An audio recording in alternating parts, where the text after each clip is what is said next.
Мен сени сотко берген жокмун, ректорду бердим деп.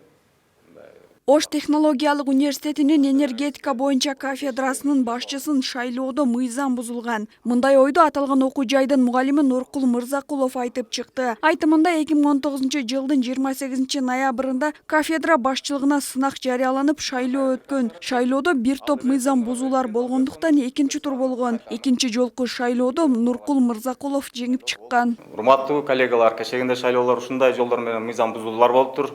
Биз кечирим сурадык. Ученый секретардын дагы көп күнөөлөрү бар экен. 30 декабрга жылдыралы деп. Кол көтөрүп, протоколдоштуруп, 30 декабрга жылдырды. 30 декабрь шайлоо болду. Ректор көзгө көрүнгөн нерселерди, эми машинаны канча иштетти, ал өзүнүн ишин мен билбейм. Бирок урнаны мен койдуруп турдум сыртка. Бардыгы прозрачный болсун дедим. Мен утуп чыктым. Экинчи ирет өткөрүлгөн шайлоонун чечимине нааразы болгон Нуркул Мырзакулов менен атаандашкан Абдыгапар Тешебаев аттуу мугалим Оштууну сотко берет. Бул иш боюнча сот болуп, бирок окуу жайдан эч ким келген эмес. Судья аларсыз деле ишти кароого болот деп таап иш каралат. Жыйынтыгында сотко арыз берген мугалимдин пайдасына чечилген. Шаардык соттун чечимине нааразы болгон Нуркул Мырзакулов апелляциялык негизде облустук сотко даттанган. Биздин нааразы болгондугубуздун себеби соттун чечими бүгүнкү күндө мыйзамдын күчүнө кирбесе деле, ал аткарууга жатпаса деле, ушундай буйруктун негизинде алар соттун чечимин мааниге албай өздөрү соттун чечимине сотко кайрылышты. Бирок соттун чечими бүгүнкү күндө бар, бирок ал мыйзамдын күчүнө кире элек. Учурда Нуркул Мырзакулов Оштуунун ректоруна нааразы, себеби атаандашына буйрук чыгарып, өзүнүн кафедра башчылыгынан четтеткенин туура эмес деп эсептейт. Анткени соттук жараяндар бүткөнгө чейин эле ректор эч бир тарапка буйрук чыгарбай турушу керек эле дейт. Бул иш боюнча Билим берүү жана Элим министри Каныбек Исаковго да билдирүү жазган. Ректор ага приказ чыгарып мени ордумдан бошотуп коюп атат. Мен буга чейин ректорго да айткам. Пока сот акыркы чекитти коймойн сайын, мүмкүн областтан бүтөт, мүмкүн Верховныйдан бүтөт. Сизге аткаруу барага келет. Ошол аткаруу барага келгенден кийин аткарасыз.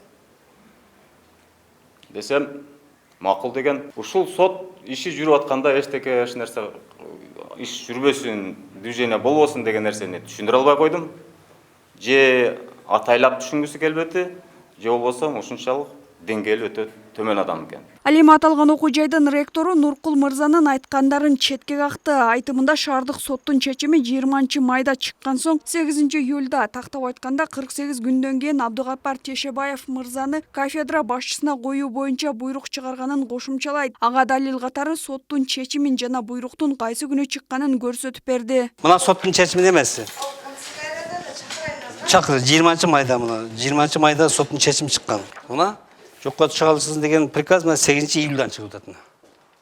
Арасынан 1,5 ай өттү да примерно, туура? Мырзакулов Нуркулга айттым. Сен ошол официалдуу органдын чечимин чыгарып бер мага.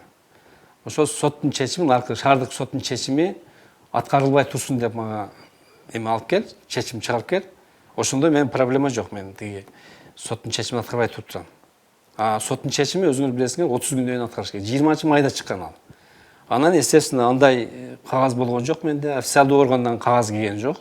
Анан мен ошо июлдун баштарында буйрук чыгардым. Тиги соттун чечимин аткаруу үчүн буйрук чыгардым. Бул иш дагы уланмакчы. Облустук соттун чечими али кайсыл тарапка чечилет белгисиз. Зыягүл Болот кызы, Айкөл Олжобай уулу, ТМЖ жаңылыктары.